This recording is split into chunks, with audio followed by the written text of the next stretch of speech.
जैसे ही हम ठेकेदी से आगे बढ़ते हैं, हम पहुंचते हैं वायनाड। वायनाड केरल का सबसे प्राकृतिक क्षेत्र माना जाता है। यहाँ के झरने, पहाड़ और आदिवासी संस्कृति आज भी अपनी जड़ों से जुड़ी हुई है।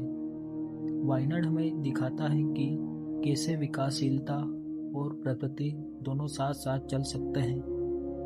जहाँ हरियाली से ढकी पहाड़ियाँ, घने जंगल और ठंडा मौसम मिलकर एक सुकून भरा माहौल बनाते हैं।